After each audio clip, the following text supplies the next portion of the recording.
मैत्रिणींनो, hair care routine तुम्ही पाळता, योग्य ऑइलिंग करता, योग्य त्यावेळी वॉश करता, पण तरीही तुम्हाला असं वाटतं का की तुमचे केस डल आहेत किंवा चकाकी नाहीशी झालेली आहे किंवा खूप गळत आहेत? तर आज मी तुम्हाला त्याच्यापासून एक सोल्युशन देणार आहे. तर हे बघा, आज आपण एक ऑइल बनवणार आहोत. ही बघा आहेत हिबिस्कसची म्हणजे जास्वंदाची फुलं. ही आज मला खूप सारी भेटलेली आहेत. तर चला म्हटलं की तुमच्याशी शेअर करूया ते ऑइल आपण कसं बनवतो. तर तेच एक छानपैकी ऑइल आपण आज बनवणार आहोत. तर त्यासाठी बघा मी काय काय साहित्य घेतलेलं आहे तुम्हाला एक एक करून मी इथं दाखवते. तर पहिले मी घेतलेलं आहे कडुलिंब. कडुलिंब काय होतं की आपल्या स्काल्पवरती जो काही डॅन्ड्रफ किंवा हे असतं तर ते क्लीन करण्याचं काम कडुलिंब करतो. त्याच्यासाठी मी 4 पानं घेतलेली आहेत सीताफळाची. तर पहिल्यापासून आपले आजी आजोबा आहेत त्यांनी आपल्या केसांसाठी ह्या सीताफळाच्या पानांची लेप लावत होते केसांच्या स्काल्पवरती. तर हे बघा, ही फुलं आहेत. खूप सारी जास्वंदाची फुलं मी घेतलेली आहेत. अगदी त्याचे म्हणजे देठ काढलेत हिरवे आणि पाकळ्या मी घेतलेल्या आहेत मधल्या भागासहित. त्याच्यानंतर मी 2 कांदे मोठे बारीक चिरून घेतलेले आहेत, बघू शकता. त्याच्यानंतर माझ्याकडे सुकला होता कढीपत्ता, तुमच्याकडे ओला असेल ताजा असेल तरीही तो तुम्ही घेऊ शकता. तो मी कढीपत्ता इथे घेतलेला आहे. तर पुढं आहे बघा मेथी. मी अशी अर्धी मुठीत बसतील इतक्या मेथ्या घेतलेल्या आहेत. फुलं जास्त असल्यामुळे मैत्रिणींनो मी बाकीचं पण इन्ग्रेडियंट जे आहेत ते जास्त क्वांटिटीमध्ये घेतलेले आहेत. तुमच्याकडे फुलं किती आहेत त्याच्यावरती तुम्ही घेऊ शकता. हे आहेत कलौंजी. कलौंजी पण मी साधारण अर्धी मूठ भरेल एवढे घेतलेले. चिमूटभर घेतलेला आहे ओवा, अगदी चिमूटभर. हे आळसीचे बीज आहेत. इथं घेतलेलं आहे मी अर्धा चमचा आवळ्याची पावडर. जर तुमचे केस एकदम ऑइलिंग करून व्यवस्थित असेल तर तुम्ही आवळ्याचे अजून एक पूर्ण चमचा भरून घेऊ शकता. तर त्याच्यानंतर मी आपलं जे प्लेन हेअर ऑइल आहे ते मी घेतलेलं आहे आणि पूर्ण अर्धी बॉटल मी त्याच्यामध्ये ओतलेली आहे. मैत्रिणींनो, पूर्ण बॉटल नाही वतायची, कारण जे आपण हे ऑइल बनवणार आहोत त्याच्यामध्ये उरलेलं अर्धं तेल जे आहे ते पूर्णपणे त्याच्यामध्ये व्यवस्थित मिक्स करून आपण ते ठेवणार आहोत. तर मी हे गॅसवर ठेवलेलं आहे मिश्रण एका कढईमध्ये घेऊन, तुम्ही बघू शकताय.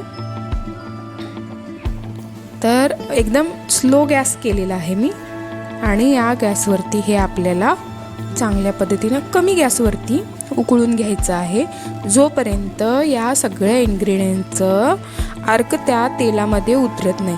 तर पूर्णपणे आपण तेल का घेतलं नाही मैत्रिणींनो, कारण जेव्हा आपण त्याचा काढा बनवतो तर ते थोडक्यात की खूप उकळलेलं असतं, त्या तेलाचा अर्क त्याच्यातला थोडासा करपून हे झालेला असतो. त्यामुळं ते आपण पूर्णपणे ते तेल वापरायचं नाही आहे. त्याच्यामध्ये आपण प्लेन ऑइल मिक्स करणार आहोत. ज्यावेळेला ते तयार होईल आणि तयार झाल्यानंतर ते दोन्ही मिक्सचर जे असणार आहे प्लेन ऑइल आणि हे आपण बनवलेलं ऑइल ते आपण म्हणजे आपल्या बोटांच्या याच्याने आपल्या स्काल्पवरती मालिश करायची आहे.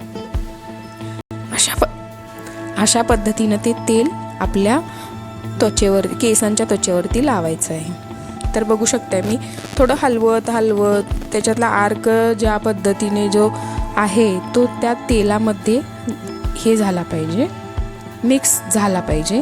खालचं खाली आणि वरचं वरती राहू नये किंवा खूप वेळ लागू नये म्हणून मी त्याला मध्ये स्टिअर करत राहते. आता बघा उकळी येत आहे आणि हे चांगल्या पद्धतीने त्याच्यामध्ये मिक्स होत आहे.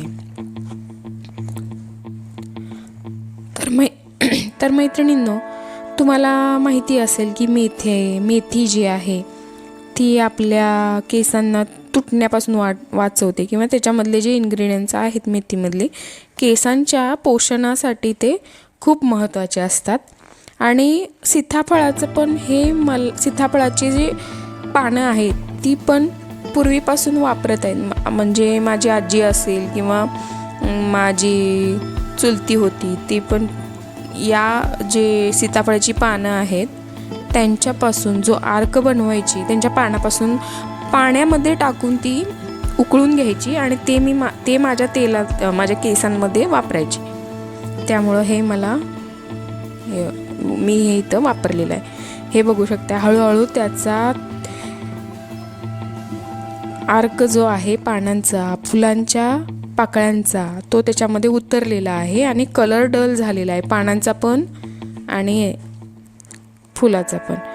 आता ह्यात थोडासा कांदा आहे जो अजून शिजला नाही आहे त्याच्यामध्ये, तो हळूहळू शिजवायचा आहे. कारण बघा जास्त मोठ्या गॅसवरती जर आपण हे ठेवलं तर फक्त तेलाचं पण आतले पोषण तत्व असतात ती पटपट करपून म्हणजे निघून जातात आणि योग्य तसा अर्क त्याच्यामध्ये उतरत नाही. जो इन्ग्रेडियंट्स आपण घेतलेले आहेत त्याचा. याच्यामध्ये तुम्ही कोरफड पण घालू शकता. माझ्याकडे अवेलेबल नसल्यामुळे मी कोरफड नाही वापरली, पण अर्धा पल्प जो आहे कोरफडीचा तोही तुम्ही याच्यामध्ये वापरू शकता. तुम्हाला जर हवा असेल तर तुम्ही हे सगळं मिक्सचर मिक्सरला पण लावून घेऊ शकता. त्याच्यामुळेही पटकन ऑइल व्हायला तयार होतं. आता हे तुम्ही बघू शकता कांदाही आपला थोडा येऊन आलेला आहे. तर त्या तेलाला अशा पद्धतीने कलरही छानपैकी चढलेला आहे. हे बघू शकता तुम्ही. आणि जी कलोंजी आहे त्या कलोंजीचा अर्कही काळ्या कलरचा त्याच्यामध्ये उतरत आहे. तर बघू शकता मैत्रिणींनो तुम्ही हे जे ऑइल तयार होत आहे आणि एकदम पूर्ण हेच फक्त तेल नाही वापरायचं आहे केसांना. तर ह्याच्यामध्ये मी तुम्हाला परत सांगते की ते तुमच्या त्वचेला वृक्ष बनवू शकतं, अजून जास्त वृक्ष बनवू शकतं. त्यामुळं पहिले आधी आपलं प्लेन ऑइल जे आहे ते ह्याच्यामध्ये मिक्स करायचं आहे आणि मग तेलाला. आता हे तुम्ही बघू शकताय की मी हे पानं कुस्करून बघितलेले आहेत कारण त्यांचा एकदम स्क्रंची आवाज येतोय. कुरकुरीत होईपर्यंत मी ते हे मिक्स होईपर्यंत गॅसवर ठेवलं होतं. जेव्हा त्यांचा म्हणजे कुरकुरीत असा आवाज येतोय तेव्हा मी ते बंद केलेलं आहे गॅस. आणि हे अशा पद्धतीनं आपलं ऑइल तयार झालेलं आहे मैत्रिणींनो. हे बघू शकता. आता हे जेवढं आहे त्याच्यामध्ये हाफ आपण आपलं प्लेन ऑइल पण मिक्स करायचं आहे.